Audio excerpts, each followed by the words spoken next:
First story is titled, Am I the a-hole for not allowing my sister to see my son because of something she said months ago? I have two older siblings, my brother 32 and my sister 33. I am 21 and I found out I was pregnant last year. Everyone was more than happy for us and congratulated us. Everyone but my sister. My sister had to basically look after me and take on a third parent role and watch me on nights my parents worked or weekends they worked. Because of that, she blamed me and hated me because I was the reason she lost her childhood. I've apologized countless times to her because this topic came up frequently, but after a while, I gave up trying to make it up to her for something I had no control over. Over and over again, I get phone calls out of the blue for reminding me how much I messed her childhood up and had no remorse. By the way, shout out to all of you older siblings who are forced to grow up too soon and look after your little siblings. When I announced my pregnancy, my sister called me and ruined the moment by bringing up how she had to raise me, how she lost her childhood. Then she started talking about my unborn child, saying how I'm having my baby at an early age because I want him to raise his future little siblings like she had too. She continued in how I'd never make a good mom because I didn't grow up like she did. I finally had enough of her and went no contact. My son was born last month and everyone has got any chance to see him on FaceTime. My brother and parents were the only ones to see him in person. My sister got in contact with my brother and told him to tell me when she can see him. I told him to tell her she isn't allowed to see him because of the way she treated me when I was pregnant. I'm assuming she told our parents this because my dad wants me to let her see my baby. He said let bygones be bygones and stop living the past, and my mom agreed. My fiancé is on my side. My brother is more on her side and only thinks she should apologize for what she said about me being a bad mom, which she's refused to apologize for because she insists she did nothing wrong. I'm not too keen on letting her see him still. I feel like I'm being an a-hole by not allowing her to see him. Am I the a-hole? Editing to add, my brother also babysat me. He always said it wasn't as bad as my sister makes it out to be. Also adding, he didn't watch me as much as she did when he started to play sports. I barely remember my childhood days. I just know she stopped looking after me once I was 8 to 9. Now for the top comments. Not a a-hole. Your sister is understandably angry, but her anger is misplaced. She should be angry with your parents. Your parents forced her to give up her childhood to become a third parent to you. The things she has said to you were unacceptable. She should seek therapy and apologize to you. Your parents are on her side because she is blaming you for their abuse. It's your child and your choice who has a relationship with him. You have done nothing wrong. Congrats on your little one. Her anger is misplaced. This, you have pretty much gravelled at her feet for something you couldn't control because your parents probably don't give the same reaction you did. She's tormenting you because she sees you as an easy target.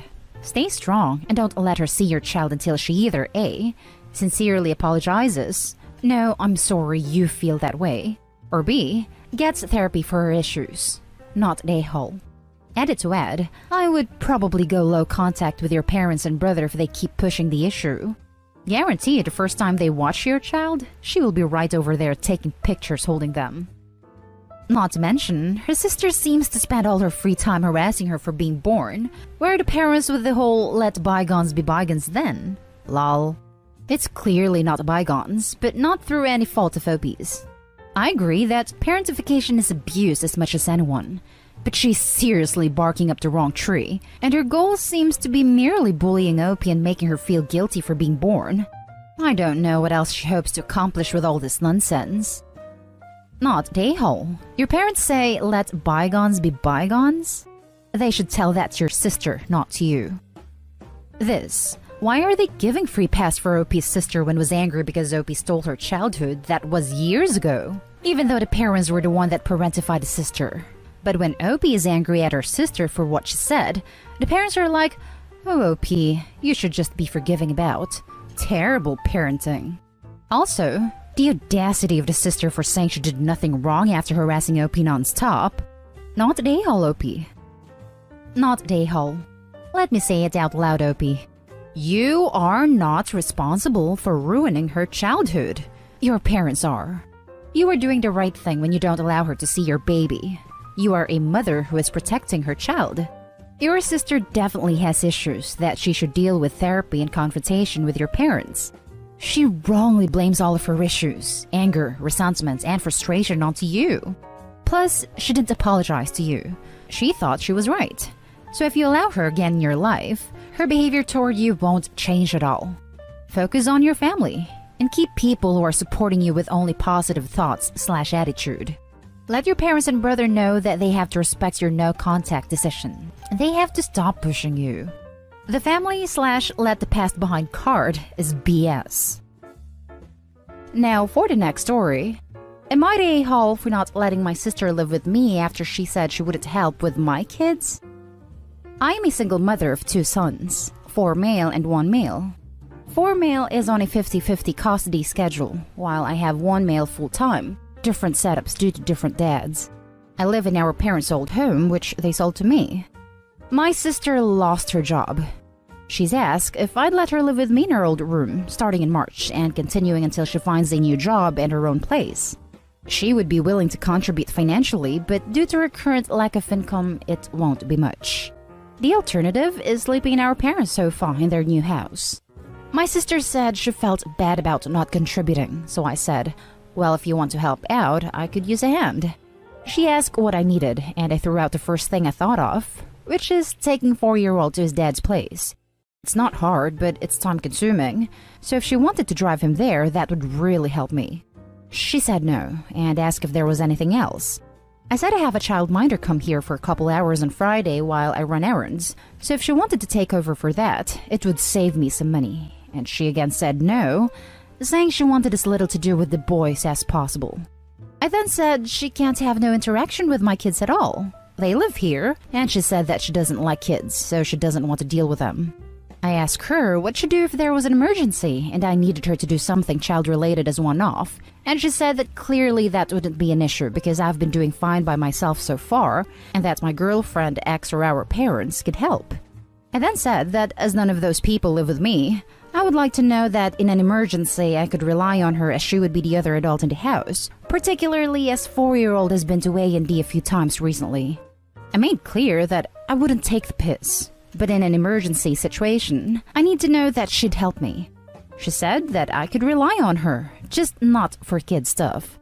I then said I'm not sure living together is the best idea, and suggested she talk to our parents again about taking their sofa. She asked if this was because of the kids, and I said it was. She said that I was unreasonable, as I wouldn't expect this from any other roommate, that I was being an a-hole over a hypothetical scenario which could very easily never happen, and that I have plenty of support in the form of my ex, parents, and girlfriend, so I don't need extra help from her, and that it's selfish of me to ask and deny her use of her old room over it. I said it's my guest room, and I need to know that if she's living with me, I can rely on her in a crisis. She said it's not her job to parent my kids, and I said it's also not her job to hate kids so much that she wouldn't help with her own nephews while living with them. Am I the a-hole? Now for the top comments. She said that it was unreasonable as I wouldn't expect this from any other roommate. Yeah, because any other roommate would pay the required rent. So yeah, not the a-hole. Sister wants discounted rent and willing to pitch in with compensating responsibilities and can't even be relied upon in a family emergency. Then tries to guilt trip when OP says no. This makes sister an a-hole. If any stranger off the street tried to move in on those terms, they'd be laughed away. It's not her job to parent your kids, and it's not your job to give her a cheap or even free place to live. Not the a-hole. I think this comment is fair and balanced. Also, if it was a stranger off the street, OP wouldn't let them move in because of her kids. Not the a-hole. Not the a-hole. Any other roommates would be paying you full rent, their share of utilities, and pay for their own food. Unless she's willing to do that, she can't claim any other roommate status. And on top of that, I doubt she even wants a roommate. The next story is titled, Am I the a-hole for refusing to just skip a day of my commitment to 20,000 steps a day just to prove something to my sister-in-law? 5 years ago, I made a commitment to get at least 20,000 steps every day, and I've stuck to it every day. It hasn't been easy, but it's something that really felt important to me. I was fat and stuck in a very sedentary lifestyle and mindset. Making the commitment forced me to get off my butt, taking long walks and then picking up running, and overall being mindful of no longer being a lazy person. I've slimmed down, and I'm overall much happier and healthier than I was, physically and especially mentally. Other side effects are that my home is cleaner, I know more of my neighbors, I've seen a lot of great street art, etc. It's not something that really impacts my day beyond making sure I have the time, but for some reason, it really pisses my sister-in-law off. I don't make a big deal yelling, "Gotta get my steps in every day. Hey everyone, my steps, getting them," or anything. We were at the park with her kids. She asked me if I was still doing that silly step thing, and I said yeah. I felt pretty good about it. She said that she worries about me and how obsessive I am about it. I told her that I don't think I'm obsessive, that it's just part of my daily routine, like taking a shower or cleaning up. Well, she got all weird and started saying, "I bet you can't give it up for just one day. Just one day. See, you're addicted. It's an obsession. It's unhealthy." I told her that I'm not addicted. Again, the same way I'm not addicted to taking a shower or brushing my teeth. It's just a part of my lifestyle now. That I'm not going to give up and break my streak just to prove a point. That would be ridiculous.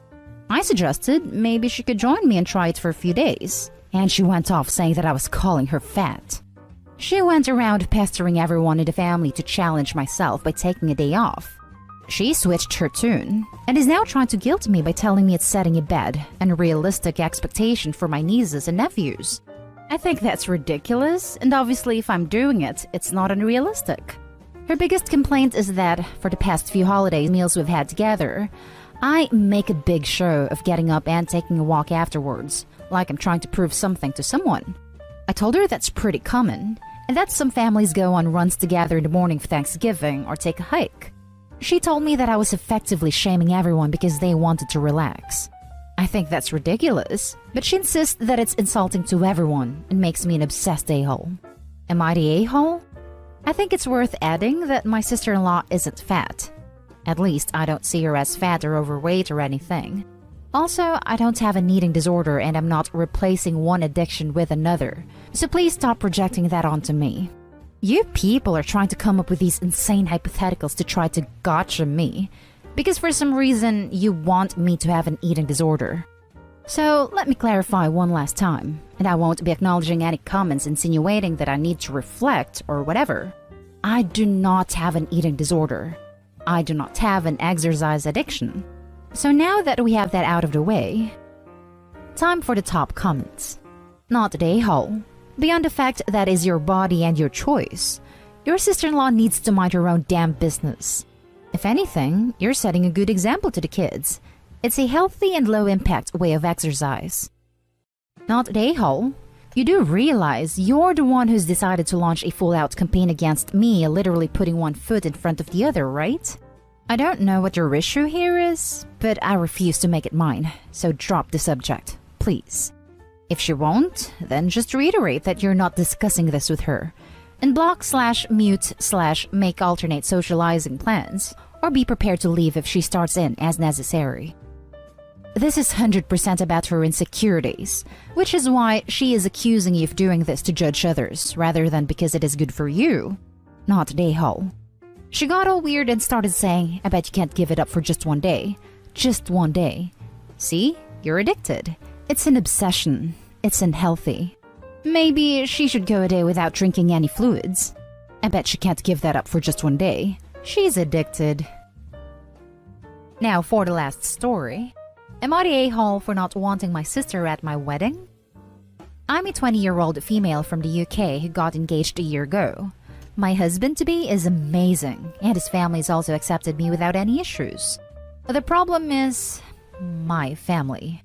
I grew up as the oldest, with one younger sister. We'll call her Abby. Now, whilst my parents deny it, Abby has always been the favorite. I don't fully know why, but from what I can tell, it's because she is more normal. She doesn't play video games. She doesn't watch anime. She's not nerdy, and she was popular in school. Aside from being the favorite, Abby also has a huge ego and always wants to be the center of attention. For example, my family went for a meal out to a restaurant for my 18th birthday. The whole time, the attention was directed on Abby, whilst I sat there mostly in silence, ignored by my family. Whenever I tried to speak, I was ignored or the topic was quickly redirected to my sister. I don't want the whole spotlight on me, but I at least want to be spoken back to when I'm trying to talk. I just drank a few cocktails and went to bed that night feeling a little hollow. It didn't feel like a celebration, just that I was obligated to be there to listen to Abby ramble on. A year later, I got engaged on the day after my 19th birthday. The next time I visited my parents, they took us out for a meal to celebrate the engagement. No Abby present. This meal was actually very pleasant, and I was hopeful for a better relationship with my parents. However, by the next visit, it was back to normal. And by that point, my sister was in a relationship, which was short-lived, so the attention was on her and her boyfriend. Every single visit after that has been about my sister, her boyfriend, or her breakup from said boyfriend. Me and my future husband are now planning our wedding. We intend to have the wedding in a few years when I've graduated and the virus has passed, but have begun formulating a guest list, color themes, etc. My sister is already beginning to pose an issue. She expects to be a bridesmaid, but is refusing to accept the dress color I've picked. I also intend on letting the bridesmaids pick their own dresses so long as they're the same color. My sister refuses this also and expects me to buy her an expensive luxury bridesmaid dress. She's also nitpicked at other things and speaks as if the wedding is for her. I don't want her to come if she's going to cause problems or become the center of attention. This wedding is the only day I want specifically for myself and my partner. However, I know it'd cause an uproar in my family to not allow her to come to the wedding or to not have her as a bridesmaid. I'm not sure what to do. And whilst my partner and his family say it's my choice and not to worry, I still fear the conflict that may arise if I chose not to let her come. Or if I'm being unreasonable and should give her a chance. Am I the a-hole? Now for the top comments. Not the a-hole. Your wedding, your guests, your decisions. If the people ask don't like them, then they have two choices. Accept and come, or don't accept and don't go.